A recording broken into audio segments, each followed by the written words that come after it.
On our way home, folks. We have some police officers up ahead here.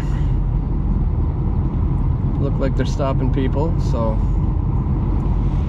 Hey, how are you today? Good, how are you doing? I'm fantastic, thank you. Cool. So the reason we're here is for the, can we see a compliance on the provincial health order for travel restrictions? Okay. What's your purpose for travel today? Heading home. Okay, and where's home for you? I don't want to answer that. Okay, why not? Just don't feel I need to answer that question. Well, actually you do. You have to let us know where you're coming from, what the purpose of travel is, and where you're going to. I'm not telling you where I'm coming from. I'm told you I'm going home. Guidelines. Okay, yeah, I told him I'm heading home. I was traveling for work, but I'm just not comfortable saying where I'm going. Okay. Yeah. Well, fair enough. You're on your way home, and that, you know what, that's absolutely fine, right? Yep. So, in any case, I'm going to get you to back up. We're going to send you on your way here. Perfect. Right? And I hope you understand that we're just out here trying to do our part for I get it. the spread of the pandemic stuff here, right? So, for sure. But in any case, I'll get you to back up, and then I'll get you through here, okay? Okay. Thank you.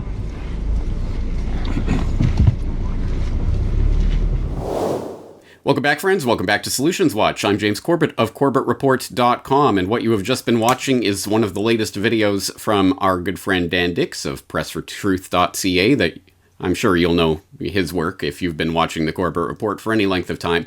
And specifically, we're watching how to get through a COVID-1984 travel checkpoint with Press for Truth, documenting an interesting little travel stop that Dan and his wife were subjected to out there on the highway in, I'm assuming, beautiful British Columbia. We'll get the details on that in a moment, but of course today we're going to be talking about what I think will be a recurring theme on the Solutions Watch series, which is non-compliance, which can take many different forms and many different flavors and can be exemplified in many different ways. So I think it does behoove us to look at some examples of how this can be done and how easily it can be done, which I think might be surprising to people. Let's bring him on for this conversation. Dan Dicks, thanks for joining us today.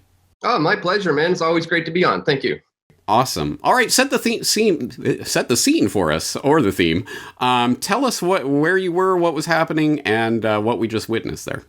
Sure. Well, it was about a week ago. My wife and I decided we needed to do a little bit of a electronic detox just to get away from all the masked people and away from the electronics. And so I booked a nice, lovely little cottage on a lake for us to get away from it all. And we did just that. People may have noticed I haven't been posting for about a week. But on my way home, getting back from this other health jurisdiction, they're calling them, I came across a checkpoint, an RCMP checkpoint, where they were telling me, we need to know where you were and where you're going so we can figure out if this is for essential travel. And I just basically said, I'm not going to tell you where I was. I'm not going to tell you where my home is. And I held firm to that. The one guy seemed a little dumbfounded by coming across somebody who dared to question him. He said, you have to tell me these things. You have to say this. And I said, well, I'm not going to. And so they pulled me over into secondary.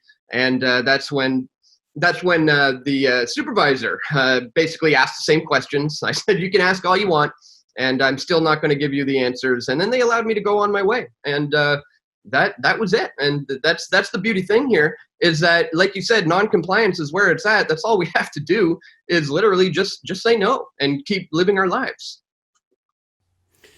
Such a simple idea, isn't it? But still something that I think a lot of people in that position would be afraid to do, to say no to a police officer. No, can I do that? Does the word no belong in that vocabulary? Yes, it does. And here's an example of it. So let's get the context here, because as a Canadian, I feel like I should be able to understand what's happening here, but not only have I been out of the country for 17 years, but also, perhaps more importantly, I certainly am not there in COVID-1984 where everything's different. So I understand RCMP is, of course, the Canadian Federal Police Force, basically. So this is obviously under some sort of federal jurisdiction, or so they are claiming. But what is a travel zone? What is this? What are they trying to implement here? What's at least the theory behind what's going on here? The BC government has issued what they call is now a travel restriction because, well, they keep saying the cases keep going up. Cases are going up. Cases are going up. As you and your audience already know, I'm sure, cases are meaningless. Cases mean nothing. But because they have these numbers coming in, they have decided that nobody is allowed to travel for recreational purposes, and that it can only be within your health zone, they call it. So they've broken up British Columbia into 4 different zones, health zones, and you are allegedly supposed to not travel between these health zones unless it's for essential reasons, like you have to go to work or something like that. So I wanted to challenge this as a free Canadian. We should be able to have the right to move unmolested by the state, especially when we've done nothing wrong. And especially in a time here where we can't even travel, we can't go on a vacation, we can't get away. I can't go, to even other provinces right now. So at least I'm going to travel around within my own province of BC here. And they're trying to stop that. They're trying to stop that from happening now. And it's driving people absolutely crazy. But like you said, people often are not aware of the fact that they can actually refuse these things and just say no. And even when the officer says, no, you have to tell me this. You just got to hold firm. And it's important to remain calm and be polite. You can run into snags when you start getting, a little bit aggressive with them. They will just jump onto the defensive and you could run into some problems. So that's something important to remember if you're going to try this yourself. Is to remain peaceful, calm, courteous, but hold firm and just continue to hold firm. And because you know your rights. And so just stick to it. Yeah, that was one of the reasons that I wanted to highlight this interaction in particular, is because the ones that tend to go viral and get seen millions of times are the ones where people are screaming in the officer's face, "Get out of here, Nazi," that kind of thing, is usually the way we see noncompliance being modeled, at least in the viral videos. Here's an example of noncompliance being modeled: polite, courteous, but firm. You know your rights, you stick to them, you don't give the information, but you're not making a confrontation, you're not escalating. Now, I'm not here to police the way that people do this. If you are the type of person who gets angry and wants to show your righteous, justified anger at what's going on, do that, model that, be that. But if you're not that type of person, you don't have to just cave and comply and do whatever the officer says. You can stand firm while being polite and courteous and not escalating the situation. That can happen too, and this is an example of that. Finally, let's address the point that clearly when you get pulled over in that video, and I suggest people watch the full video because you show with no cut exactly what happened and how the whole process went. But they pull you over and then you have to wait a couple of minutes before they finally come over and talk to you. Clearly they're running your plates, right? So they know where you live anyway, and presumably they're just checking to make sure that you are heading in that direction. I mean, how deep do you think this surveillance grid is going right now, and how much do our simply not telling them that information, how much of an effect does that have on really thwarting the ultimate goal here? Well, I think it is interesting. I am going to actually do this again, and I am going to do it in a new way this time, and not present any information this time. See, last time I said I was going home. As you suggested, it's possible they ran my plates, they figure out where I am, and they say, okay, you know what? We already know, so just let the guy go. Next time, I want to say, well, I'm not telling you where I'm going. I'm not telling you where I was, and that's that. And see just where that goes from there. So it's going to be interesting. It should be interesting to see on my next trip, which I'm going to probably do fairly soon, at another one of these checkpoints, and say, I'm not telling you where I'm going. I'm not telling you where I was. And we'll see what happens if they actually do force me to turn around or demand to see my identification, at which point I will also not give it to them. I was prepared for all these things. None of them came up, actually. I thought they were going to ask for ID, but they didn't. So yes, I'm prepared to try this again, and we will challenge this. We will see just how far we can take this here and how far they are going to take it as well. So stay tuned for that. Excellent. Well, I'm glad to hear that, and I hope, of course, you take all the precautions for your own personal safety, including not just recording the interaction, but hopefully live streaming it if possible.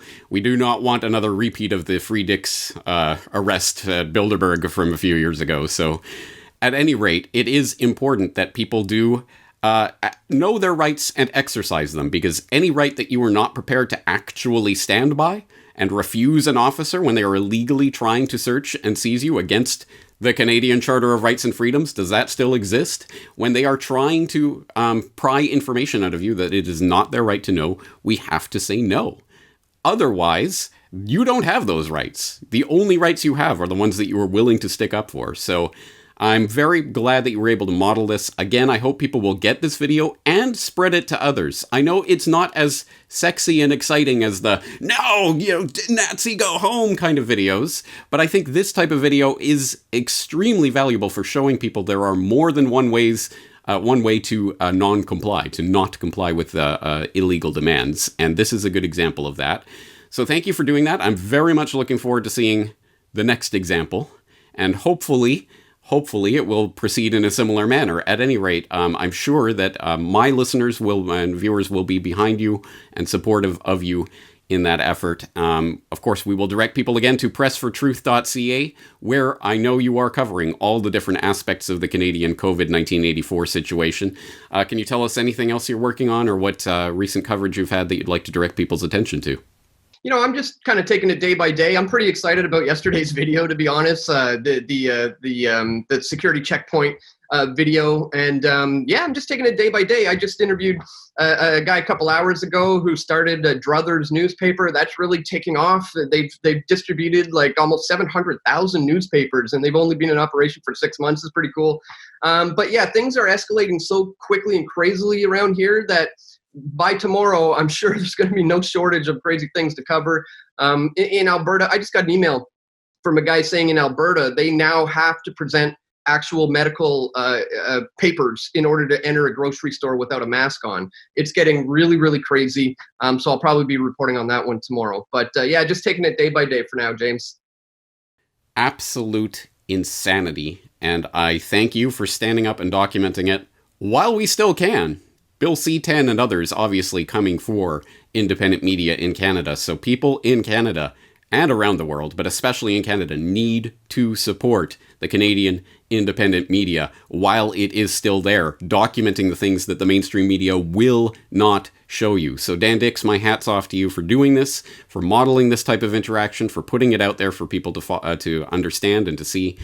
Thank you for doing what you do. Oh, it's my pleasure, James. Thank you. So that's how you do it, guys. Don't worry about these thugs. Don't worry about it. Continue to live your life. Go and do the things you need to do and want to do. And just ignore these guys. Forget about it. It's all good. Everything's always an offer. Yes, everything's always an offer. Like I said, you can ask me questions. Sure, go ahead. Fire away. Ask me anything you want. But I'm not going to tell you nothing. And here we are, on our way home, which was none of his business, and he doesn't know now, because that's how you do it.